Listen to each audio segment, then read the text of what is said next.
एक ब्राह्मण दैवयोग से हिमालय पर पहुंचता है, जहां उसे देखकर एक अप्सरा मोहित हो जाती है।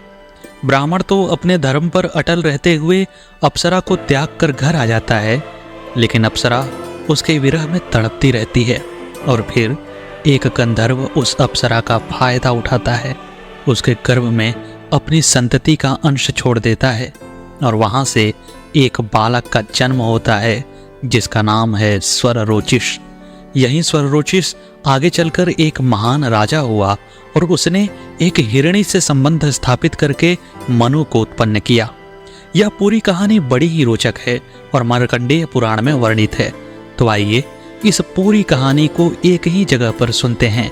नमस्कार, आप सभी का इस कहानी में स्वागत है। बहुत समय पहले की बात है। वरुणा नदी के तट पर अरुणास्पद नामक नगर में अश्विनी कुमारों के समान सुंदर एक ब्राह्मण रहता था।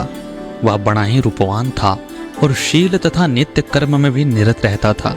उसने कभी भी अपने धर्म का त्याग नहीं किया था और हमेशा ही उसने अग्नियों का पूजन किया था। उस ब्राह्मण ने अतिथि सेवा का भी व्रत ले रखा था और उसके दरवाजे से कोई भी अतिथि खाली हाथ नहीं लौटता था। अब चूंकि उसके यहाँ अतिथि आते तो अपने यात्रा के संस्मरण उसे सुनाया करते थे। उसे सुनते सुनते एक दिन ब्राह्मण के मन में भी यह विचार आया कि मैं इस पृथ्वी की सुंदरता को इसके संपूर्ण रमणीयता के साथ देखूं, यानी कि पृथ्वी पर उपस्थित रमणीक वनों को, उद्यानों को, नगरों को, नदियों को, पर्वतों को, इन सब को देखूं। वह ब्राह्मण अपने मन में यह विचार कर ही रहा था कि उसके यहाँ एक और अतिथि आया। बातचीत में उस अतिथि ने बताया कि मैं भ्रमण करता हूँ और मैंने पूरे पृथ्वी का भ्रमण किया है। तब ब्राह्मण ने कहा कि आपकी आयु इतनी अधिक लगती नहीं है और आपके शरीर से भी थकान का कोई चिन्ह नहीं दिखाई देता है। फिर मैं कैसे मान लूं कि आपने पूरी पृथ्वी का भ्रमण किया है और आपके जो ये सुंदर सुंदर देशों के वर्णन हैं वह सत्य हैं, कोई कल्पना नहीं। तब उस अतिथि ने ब्राह्मण को बताया कि मैं मंत्रों का जानकार हूँ और मुझे औषधियों की भी अच्छी जानकारी है। मेरे पास ऐसी ऐसी औषधियाँ हैं जिनका लेपन करने से तुम बहुत कम समय में बहुत अधिक दूरी तय कर सकते हो और तुम्हें थकान भी नहीं होगी। ब्राह्मण ने उस अतिथि से अनुरोध किया कि कुछ उसे भी औषधियाँ दें। तब ब्राह्मण ने उसे एक पाद लेप दिया, यानी कि पैरों में लगाने वाला एक लेप दिया और कहा कि इसे लगा लेने से तुम अत्यंत ही अल्प समय में हजारों योजन तय कर लोगे। लेकिन ध्यान रहे, यह लेप जब तक तुम्हारे पैरों में रहेगा तभी तक तुम मनचाही गति कर सकते हो, और यदि तुमने पानी का स्पर्श अपने पैरों से किया तो यह लेप घुल जाएगा और फिर तुम जड़ गति हो जाओगे, यानी कि मनुष्य की गति को प्राप्त कर लोगे। ब्राह्मण कुमार ने वह लेप लिया, अपने पैरों में लगाया और अतिथि के जाने के बाद हिमालय पर्वत की तरफ घूमने के लिए निकल गया। उसने सोचा कि मैं कम ही समय में हिमालय पर जाऊंगा और दिन भर घूमकर शाम को अग्नि प्रज्वलित करने के समय तक लौट आऊंगा। ब्राह्मण ने औषधि को अपने पैरों में लगाकर हिमालय की तरफ प्रस्थान किया। अत्यंत ही कम समय में वह हिमालय की चोटी के एक दुर्गम स्थान पर जा पहुंचा। वहां पर उसने अत्यंत ही रमणीक एक वन प्रदेश को देखा जो देवताओं द्वारा बनाया हुआ था। वहां पर गंधर्व खेल रहे थे, वीणा और वंशी के मधुर स्वर आ रहे थे। पक्षियों में मोर और कोयल जैसे अत्यंत सुंदर सुंदर पक्षी अपनी प्रिय कलरव के द्वारा उस स्थान को सुशोभित कर रहे थे। वह ब्राह्मण उस जगह को देखकर अपने आप को ही भूल गया, लेकिन उसके पैरों के तलवे की गर्मी से जब हिमालय की बर्फ पिघलने लगी तो उसके पानी के स्पर्श को होने से उसके पैरों में लगी हुई औषधि धुल गई। ब्राह्मण बहुत समय तक उस रमणीक वन प्रदेश को देखता रहा। जहां तहां उद्यान शोभित हो रहे थे। देवताओं ने अपने खेलने के लिए स्थान भी बना रखे थे। वहां सैकड़ों गंधर्व थे, सुंदर अप्सराएं थीं और पशु पक्षी का तो पूछना ही नहीं था।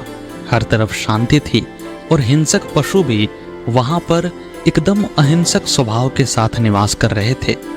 देखते देखते जब शाम होने को आई तो ब्राह्मण ने अपने घर जाना चाहा, लेकिन जैसे ही उसने घर जाने के लिए प्रस्थान करने का विचार किया तो उसने देखा कि उसकी गति समाप्त हो गई है। अब वह बड़ा चिंता में पड़ गया था। उसने अपने जीवन में कभी भी संध्या काल के कर्म को छोड़ा नहीं था।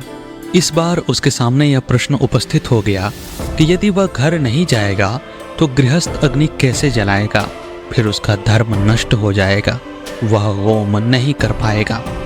इतना सोचने के बाद उसने सोचा कि यह दिव्य प्रदेश है, अगर मैं आसपास खोजूं तो कोई ध्यानी, कोई योगी मुझे मिल जाएगा जो मुझे घर जाने में सहायता करेगा।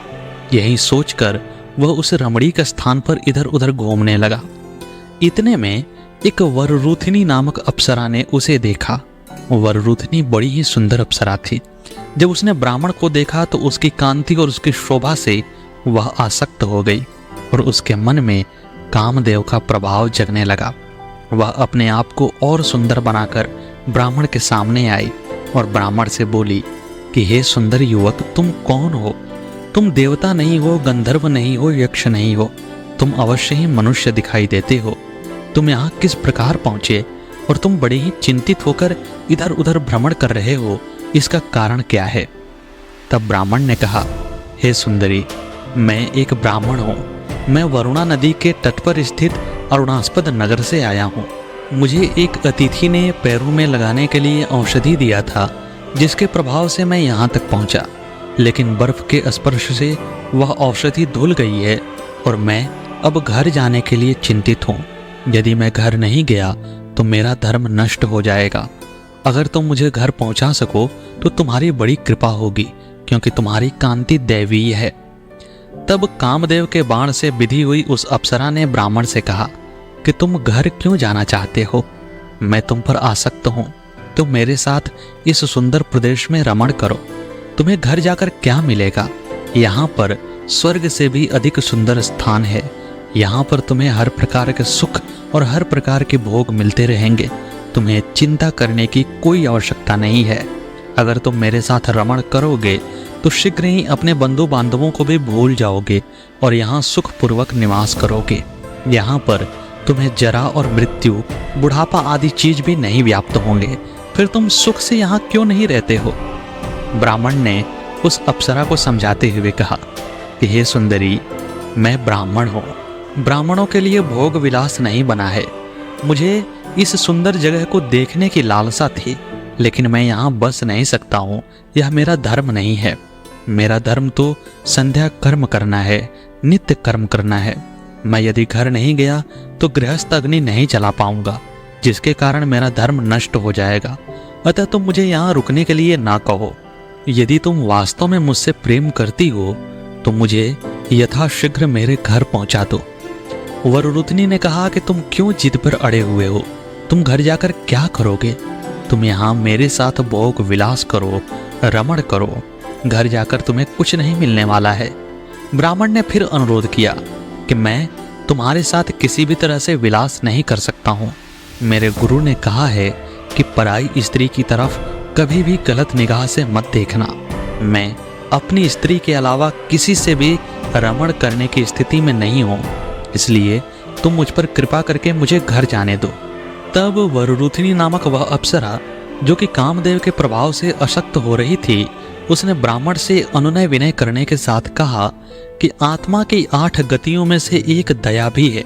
अगर तुम मुझ पर दया दिखाते हुए मेरे साथ रमण नहीं करते हो तो मैं तुरंत ही मृत्यु के मुंह में चली जाऊंगी, फिर तुम्हें ही पाप लगेगा। ब्राह्मण अब तक उस अप्सरा के व्यवहार से रुष्ट हो चुका था। उसने खिन्न होकर कहा कि तुम गजब स्त्री हो, तुम्हारे अंदर धैर्य नहीं है।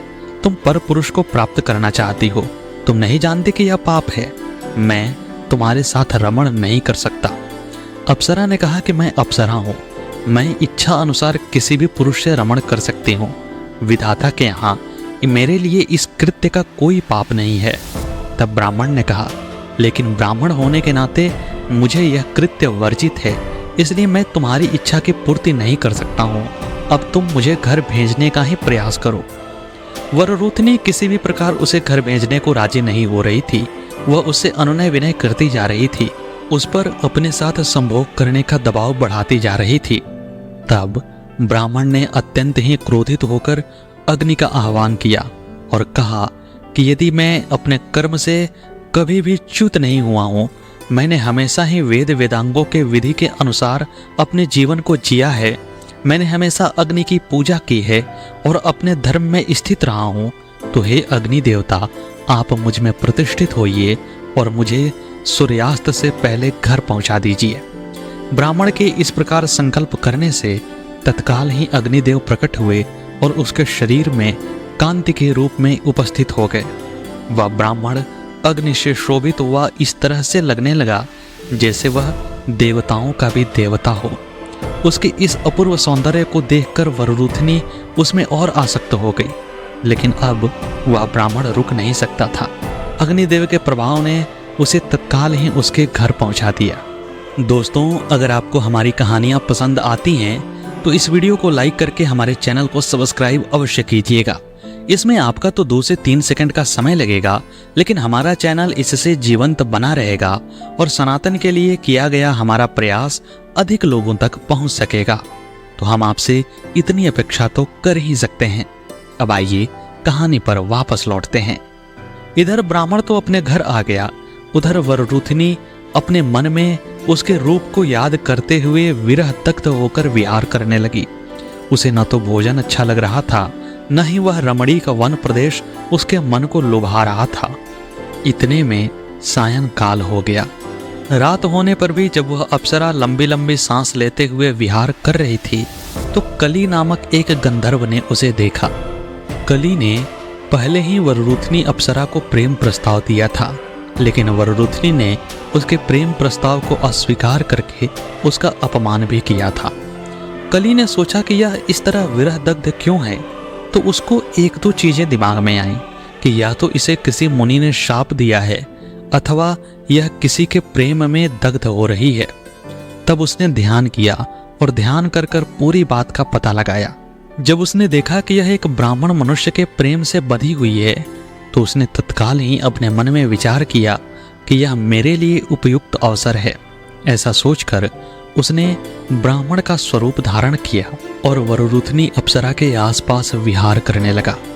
जब उस अप्सरा ने उस ब्राह्मण को देखा तो वह अत्यंत प्रसन्न हुई और दौड़ते हुए उसके पास आई और कहा कि तुम अगर अब भी मेरा अंगीकरण नहीं करते हो तो मैं निश्चित रूप से अपने शरीर का त्याग कर दूंगी। या तुम झूठ मत समझो, मैं सत्य कह रही हूँ। ब्राह्मण बना हुआ वह कली यही तो चाहता था, लेकिन उसने पहले विरोध किया और कहा कि तुम तो यह चाहती हो लेकिन मैं नहीं चाहता। लेकिन अगर तुम मेरी बात को मानो तो मैं तुम्हारे साथ रमण करूंगा, संभोग करूंगा। तब अप्सरा ने कहा कि क्या चाहते हो बोलो, तुम जो कहोगे मैं वही करूंगी। तब ब्राह्मण बना हुआ वह कली बोला कि तुम संभोग के समय अपनी आंखें बंद रखोगी, तब मैं तुम्हारे साथ विहार करूंगा।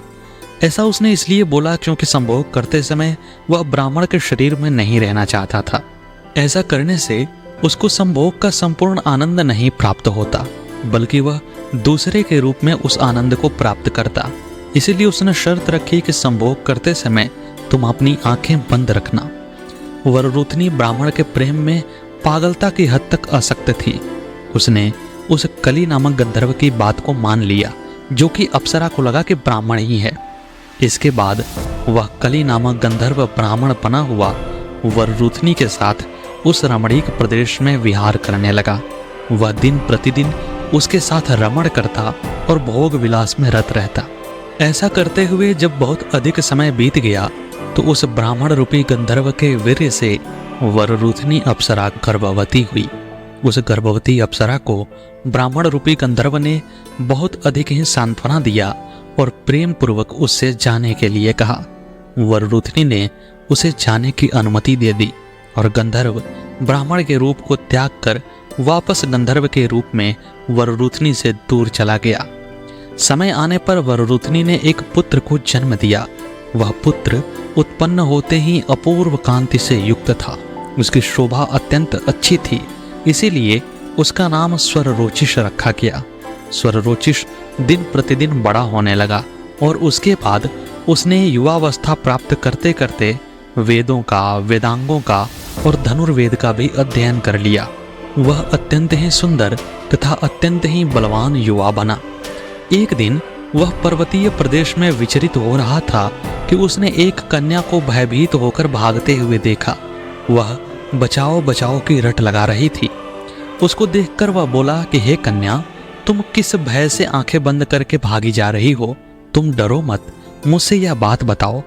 तब उस स्वररोचिष के इस प्रकार पूछने पर उसने श्वास लेते हुए अस्पष्ट अक्षरों में कहा, मैं इंदिवराक्ष नाम के विद्याधर की बेटी मनोरमा हूँ और मेरी माँ मरुधनवा की बेटी है। मेरी विभावरी नामक सखी मंदार विद्याधर की पुत्री है और दूसरी कलावती पार मुनि की कन्या है। उन दोनों के साथ उत्तम कैलाश तट पर घूमते हुए वहां मैंने एक मुनि को देखा, जिनकी आकृति तपस्या से अति क्षीण और निस्तेज हो गई थी तथा जिनका कंठ भूख प्यास से सूखा हुआ और आंखें गड्ढे में घुसी हुई थी। उनको देखकर मुझे हंसी आ गई, जिससे उन्होंने क्रोधित होकर अपने कृशकाय शरीर से कांपते हुए और होठों को हिलाते हुए शाप दिया, हे दुष्टे, जो कि तू मुझे देखकर हंसी है, इसलिए बहुत शीघ्र तुझको एक राक्षस पकड़ लेगा। मुझे शाप देने पर मेरी सखियों ने मुनि की निंदा की और कहा कि तुम्हारे मुनित्व को धिक्कार है, तुम में क्षमा नहीं है, तुमने वृथा ही तप किया। मालूम होता है कि तुम क्रोध से ही क्षीण हो रहे हो, तप से नहीं। क्षमावान होना ही मुनियों का और तपस्वियों का स्वभाव है, क्रोध का नियंत्रण करना ही तप है। यह सुनकर उस अमित तेजस्वी मुनि ने उन दोनों को भी शाप दिया कि एक को कुष्ठ और दूसरी को क्षय रोग हो जाए। उसके उसी क्षण ऐसा कहते ही वे दोनों कुष्ठ और क्षय रोग से ग्रसित हो गईं और मेरे पीछे भी यह महान राक्षस चला आता है। क्या आप उसके गर्जना की आवाज को नहीं सुनते हैं? आज 3 दिन से यह मेरा पीछा नहीं छोड़ता है। उसके बाद उस कन्या ने एक अत्यंत ही भेद भरी बात स्वररोचिष को बताई। उसने कहा, मेरे पास संपूर्ण अस्त्रों का हृदय मौजूद है। हे महामते, इसको मैं आपको देती हूँ। आप इसकी सहायता से इस राक्षस से मेरी रक्षा करें। इस हृदय को सबसे पहले पिनाकधारी स्वयं महादेव जी ने स्वयंभू मनु को दिया था। स्वयंभू मनु ने इसे वशिष्ठ जी को दिया और वशिष्ठ जी ने यह मेरे नाना चित्रायुध को दिया, जिससे कि मेरी माता के विवाह समय मेरे पिता ने ले लिया था। हे वीर, मेरे पिता ने इसको मुझे बाल्यावस्था में ही दे दिया है। यह संपूर्ण अस्त्रों का हृदय शत्रुओं का नाश करने वाला है, इसलिए इसको, जो संपूर्ण अस्त्रों का काम देता है, आप ग्रहण कीजिए और ब्राह्मण के शाप के कारण आए हुए इस दुष्ट को मार डालिए। यह कहकर उस कन्या ने अपने हाथ में जल लेकर संकल्प के द्वारा अस्त्रों के हृदय को उसके रहस्य के साथ ही स्वररोचि को दे दिया। इसी अवसर में वह भीषण आकार वाला राक्षस घोर गर्जना करता हुआ वहां पर आया और इस प्रकार से कहने लगा कि हे कन्या, तुझे कोई नहीं बचा सकता है। उसने स्वररोचि की तरफ देखकर बोला कि इस पूरी पृथ्वी पर मुझसे तुम्हारी रक्षा कोई नहीं करेगा। ऐसा कहकर वह राक्षस कन्या को पकड़ने के लिए उसकी तरफ बढ़ा और वह कन्या को खा जाना चाहता था। स्वररोचिष ने सोचा कि यदि यह राक्षस इस कन्या को पकड़ ले तो मुनि का शाप निष्फल नहीं होगा और उसके बाद मैं इसका संहार कर दूंगा। तब उस राक्षस ने मनोरमा नामक उस कन्या को पकड़ लिया और वह सुंदरी करुणापूर्वक विलाप करने लगी कि मुझे बचाइए, मुझे बचाइए। यह सुनकर स्वररोचि ने क्रुद्ध होकर उस भीषण चंडास्त्र को शीघ्र ही उस राक्षस की ओर चला दिया। उससे डरकर निशाचर ने मनोरमा को छोड़ दिया और कहने लगा कि आप प्रसन्न होइए, इस अस्त्र को शांत करिए और मेरी बात सुनिए। हे महान तेजस्वी, मुझको तुमने बुद्धिमान ब्रह्ममित्र के दिए हुए अति घोर शाप से बचा लिया है। तुमने मेरा उपकार ही किया है। अब मैं शाप से मुक्त हूं, तुम अस्त्र को लौटा लो। तब स्वररोचि ने अस्त्र को लौटा लिया और पूछा कि तुमको किस कारण से यह शाप मिला था। यह सुनकर राक्षस बोला, ब्राह्मण ब्रह्ममित्र ने अष्टांग सहित आयुर्वेद और 13 अधिकार सहित अथर्व वेद का अध्ययन किया है। मैं इंदिवराक्ष नाम का गंधर्व हूँ, जो इसी मनोरमा का पिता हूँ और विद्याधरों के पति नलनाभ का पुत्र हूँ। मैंने पहले ब्रह्ममित्र मुनि से याचना की थी कि हे भगवान, आयुर्वेद को संपूर्णतः मुझे पढ़ाइए, लेकिन उन्होंने मेरी याचना को सुनकर इसके लिए इनकार कर दिया। फिर जब वे शिष्यों को पढ़ाते थे तो मैं अंतर्ध्यान होकर उनसे आयुर्वेद को सीखने लगा। 8 महीनों में मैंने आयुर्वेद का संपूर्ण ज्ञान प्राप्त कर लिया। जब मैंने आयुर्वेद के संपूर्ण ज्ञान को प्राप्त करने लगा तो मैं हंसने लगा। मुझे हंसता देखकर मुनि ने ध्यान किया और सब बात समझ गए।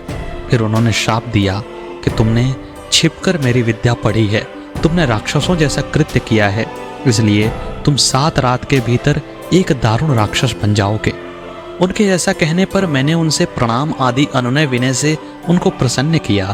तो फिर कोमल हृदय मुनि ने मुझसे कहा कि हे गंधर्व, जो मैंने कहा है वह तो अवश्य होगा, परंतु तुम राक्षस होकर पुनः इस शरीर को प्राप्त कर लोगे। अपनी स्मृति को खोकर, क्रोध के वश होकर जब तुम अपनी ही लड़की को खाने को उद्यत हो जाओगे, तब किसी के अस्त्र की अग्नि के ताप से तेरा राक्षसपन चला जाएगा। फिर होश में आकर तुम अपने शरीर को प्राप्त करके गंधर्व लोक को जाओगे। इतना कहने के बाद वह राक्षस तत्काल ही गंधर्व के रूप में परिणित हो गया। मनोरमा नामक कन्या ने जब उस गंधर्व को देखा तो पिता पिता कहते हुए उससे लिपट गई। फिर गंधर्व ने कहा कि हे वीर, मैं तुम्हें आयुर्वेद का ज्ञान देता हूँ और इस कन्या को भी तुम्हें सौंपता हूँ, तुम इसका पानी ग्रहण करो। इतना कहकर गंधर्व ने संकल्प पूर्वक आयुर्वेद का ज्ञान स्वररोचि को दे दिया और उसके बाद अपनी कन्या का हाथ भी स्वररोचि को देने के लिए आगे बढ़ा। तब उस कन्या ने कहा कि हे पिता, मेरी 2 सखियां मेरे ही कारण रोग से ग्रसित हैं। मैं तो इस वीर युवक से देखते ही प्रेम कर बैठी थी, लेकिन जब तक सखियां कष्ट में हैं और मेरे कारण कष्ट में हैं, मैं भोग विलास कैसे कर सकती हूँ।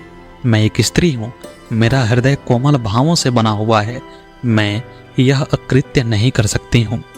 तब स्वररोच ने कहा कि मुझे आयुर्वेद का ज्ञान हो गया है, मैं तुम्हारे सखियों को ठीक कर दूंगा।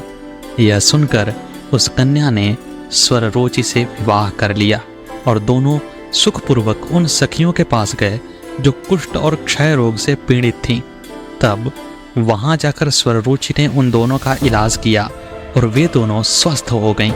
जब वे दोनों सखियां रोग से छूट गईं तो उनमें से एक ने प्रसन्नता पूर्वक स्वररोचि से कहा, हे प्रभु सुनो, मैं मंदार नामक विद्याधर की कन्या विभावरी हूँ। आप उपकारी हैं, इसलिए मैं अपने आप को आपको समर्पण करती हूँ। आप मुझे स्वीकार करें।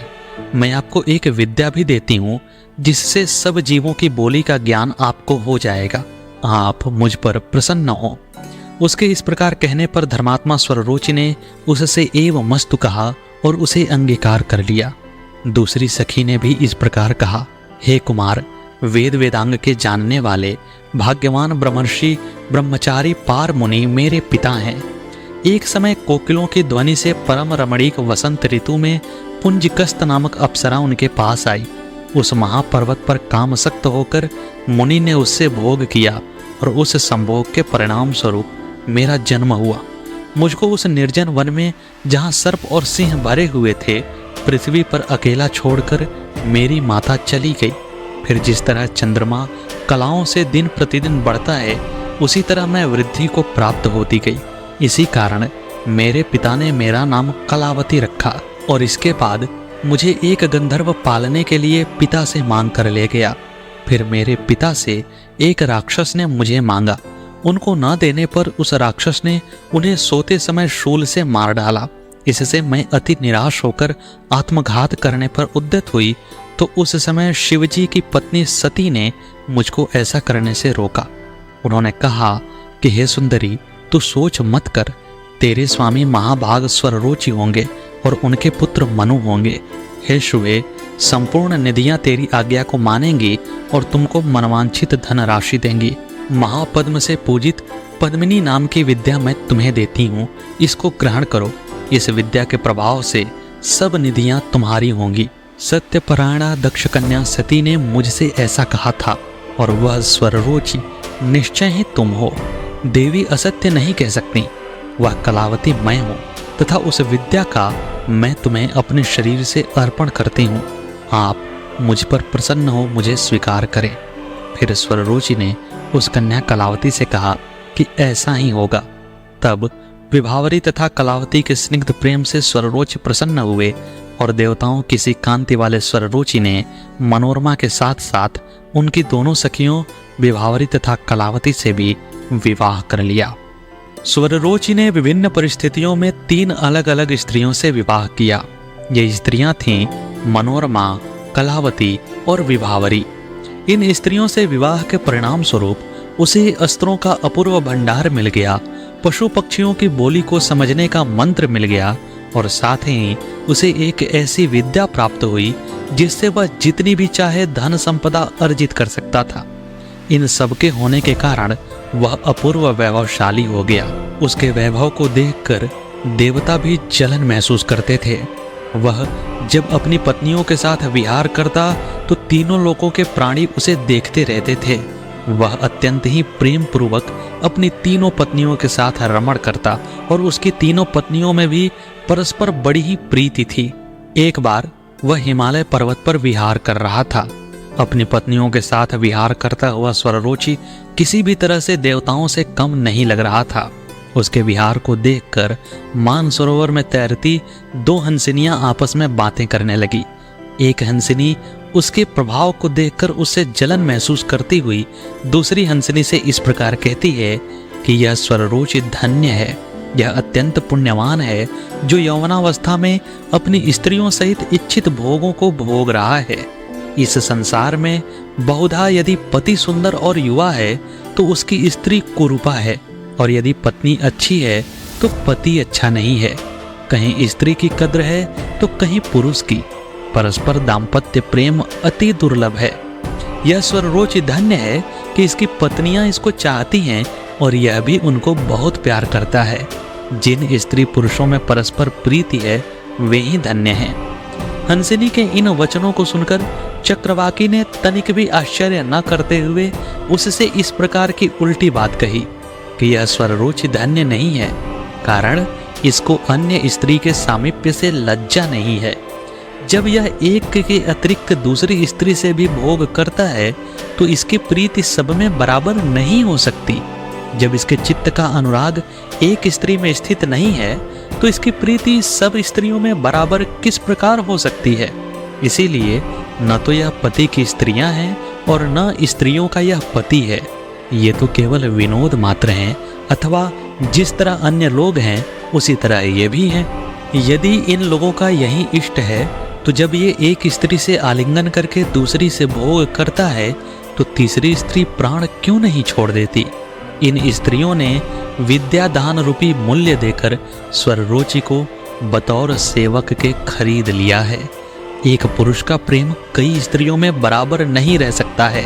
हे हंसिनी, मेरा पति और मैं धन्य हूँ, कारण मैं एक हूँ और मेरा पति भी एक है और एक का एक में प्रेम स्थित है। स्वररुचि, जो कि सब जीवों की बोली समझते थे, इस वार्तालाप को सुन रहे थे और इसे सुनकर वे बड़े लज्जित हुए। उन्होंने अपने मन में यह निश्चय किया कि यह सत्य ही बात है, इसमें कोई झूठ तो नहीं है। लेकिन इतना सब सुनने और समझने के बाद भी स्वररुचि अपनी पत्नियों के साथ उस पर्वत पर विहार करते रहे और बहुत समय तक वहीं पर रहे। एक बार उस पर्वत पर विहार करते हुए उन्होंने एक मृग को देखा जो सुंदर और हृष्ट पुष्ट था तथा मृगियों के झुंड में विहार कर रहा था। वह सुंदर हरिणियों से घिरा हुआ उनके द्वारा सूंघा जा रहा था।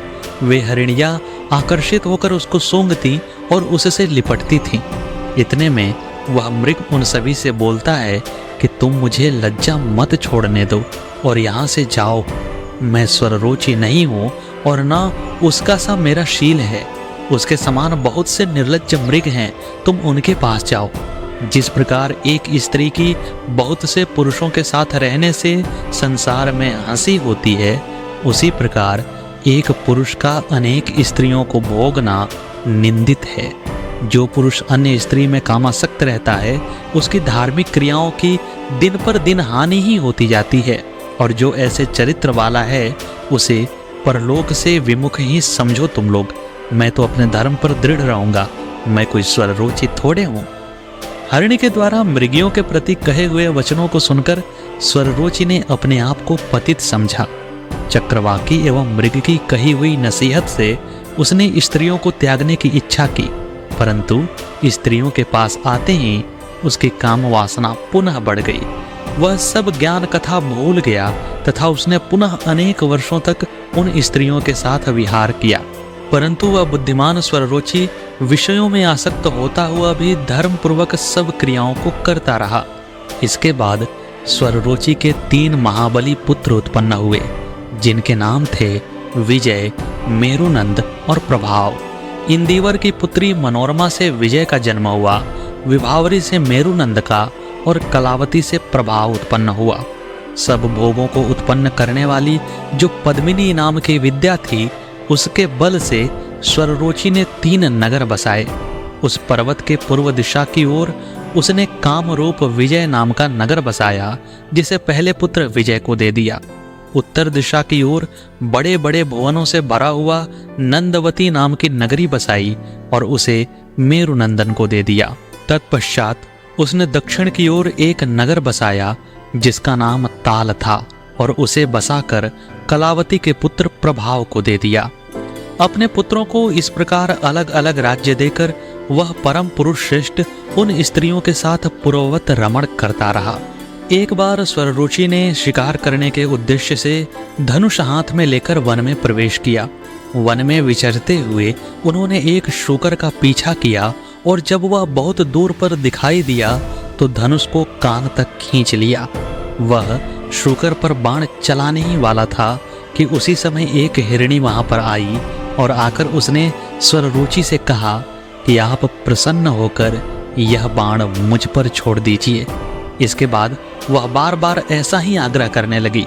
उसने कहा कि इस शूकर को मारने से आपको क्या लाभ होगा, आप शीघ्र ही मुझे मार डालिए, मैं आपके बाण को लग जाने से अपने दुखों से मुक्त हो जाऊंगी। स्वररुचि को यह देखकर बड़ा आश्चर्य हुआ। उसने कहा कि मुझे तो तुम्हारे शरीर में कोई भी रोग नहीं दिखाई देता है, फिर तू क्यों अपने प्राणों का घात कराना चाहती है? तब मृगी ने कहा कि जिस पुरुष को मैं चाहती हूँ वह अन्य स्त्री पर आसक्त है, फिर उसके बिना मेरी औषधि मृत्यु ही है, दूसरी कोई नहीं। स्वररुचि ने कहा कि वह कौन पुरुष है जिसमें कि तेरा इतना अनुराग है, जो तुझे नहीं चाहता है और जिसके न मिलने के कारण तुम प्राण त्याग करना चाहती हो? तब मृगी ने अत्यंत ही रहस्यमय स्वर में कहा, हे भद्र, मैं तुमको ही चाहती हूँ और तुम ही ने मेरे मन का हरण किया है, अतः अब मैं मृत्यु ही चाहती हूँ, आप मुझ पर बाण चलाइए। स्वररुचि बड़े आश्चर्य में भर गए। उन्होंने कहा कि तू तो चंचला मृगी है और मैं मनुष्य रूपधारी हूँ, मेरा तेरे साथ किस प्रकार योग होगा? तब मृगी ने कहा, यदि तुम्हारा अनुराग मुझ में है तो तुम मुझसे आलिंगन करो, यदि तुम मेरे साथ मेरे मन के अनुसार भोग करते हो तो तुम जो कहोगे वह मैं हो जाऊंगी। इसके बाद स्वररुचि, जो कि बहुत से विस्मयों को देख चुके थे, उन्होंने हरिणी की बात को सच मानकर उसके साथ भोग किया।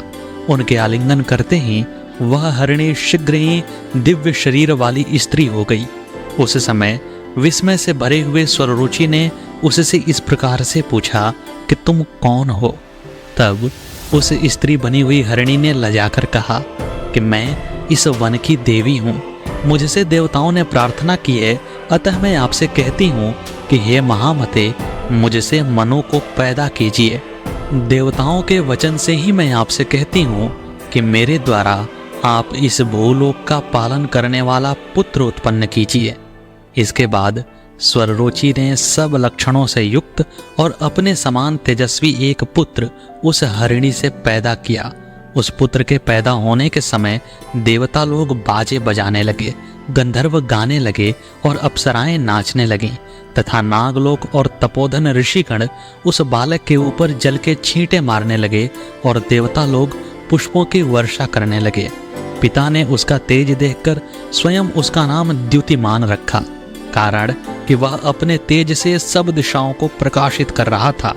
वह बालक द्युतिमान बड़ा बली और पराक्रमी हुआ और स्वररुचि का पुत्र होने के कारण स्वारोचीप कहलाया। दोस्तों, मनु कोई एक व्यक्ति का नाम नहीं है, हमारे यहाँ कई मनु हुए हैं। उन्हीं कई मनुओं में से स्वररुचि के ये पुत्र द्युतिमान भी एक मनु कहलाए। एक बार स्वररुचि ने उस रमणीक पर्वत पर विचरते हुए एक हंस और हंसनी को देखा। हंसनी काम वासना से भरी हुई थी और वह हंस के सामने प्रणय निवेदन कर रही थी। इतने में हंस ने उस काम वासना से युक्त हंसनी से कहा कि अब तुम मुझको छोड़ दो। मैंने तुम्हारे साथ बहुत काल तक क्रीड़ा की, सदैव भोग करने से क्या लाभ होता है। अब तो मेरी अवस्था भी चरम सीमा को पहुंच गई है। हे हंसिनी, अब मेरे और तेरे वियोग का समय है। यह सब बातें सुनकर हंसिनी ने कहा, भोग के लिए कौन सा समय नहीं है। यह समस्त संसार भोगात्मक है। ब्राह्मण लोग भी संयात्मा होकर भोग के लिए ही यज्ञ करते हैं। ज्ञानी लोग दृष्ट अदृष्ट भोगों की इच्छा करते हुए दान देते हैं तथा धार्मिक क्रियाएं करते हैं। जब बड़े बड़े ज्ञानी और संयात्मा लोगों के कर्म का फल भोग ही है, तो तुम तिर्यक योनि में होकर भी भोग की इच्छा क्यों नहीं करते। यह सुनकर हंस ने कहा, भोगों और भाई बंधुओं में आसक्त चित्त वालों की परमात्मा में बुद्धि किस तरह स्थित होगी। पुत्र, मित्र और स्त्री आदि में आसक्त मनुष्य इस प्रकार दुख पाते हैं, जिस प्रकार वृद्ध हाथी तालाब की कीचड़ में फंसकर पाता है। हे भद्रे, तुम स्वररोची को क्यों नहीं देखती, जो कि बाल्यावस्था से ही कामासक्त होकर स्नेह रूपी जल की कीचड़ में मग्न हो रहा है। स्वररोची अपनी युवावस्था में स्त्रियों में आसक्त था और अब अपने पुत्र में आसक्त है। इसका मन इस कीचड़ से कैसे निकलेगा। हे हंसिनी, मैं स्वररुचि की तरह स्त्री के वश में नहीं हूँ, यानी कि काम के वश में नहीं हूँ। मुझे विवेक है, इसलिए मैं अब भोगों से निवृत्त होता हूँ। हंस के मुख से यह वचन सुनकर स्वररुचि को बड़ी ही उद्विग्नता हुई, क्योंकि वे भी पशु पक्षियों की बोली को समझते थे। यह सब सुनकर उन्होंने अपने मन में विचार किया कि अब मैं पुत्र और पौत्रों से संपन्न हो गया हूँ। अब मुझे सांसारिक विषयों को छोड़कर ईश्वर की भक्ति करनी चाहिए। तत्पश्चात उन्होंने अपनी पत्नियों को भी तप करने के लिए कहा और वे सभी तप में प्रवृत्त हो गए और अंततः निर्मल लोक को प्राप्त हुए। स्वररोचिष के स्वर्ग में चले जाने के बाद उसके पुत्र द्युतिमान को भगवान प्रजापति ने मनु की पदवी दी और उसके नाम से भी एक मनवंतर बना। और यहाँ पर यह कथा समाप्त होती है। तो दोस्तों, आपको यह पूरी कहानी कैसी लगी कमेंट बॉक्स में अवश्य बताइएगा। मिलते हैं अगले वीडियो में अगली कहानी के साथ। तब तक के लिए नमस्कार।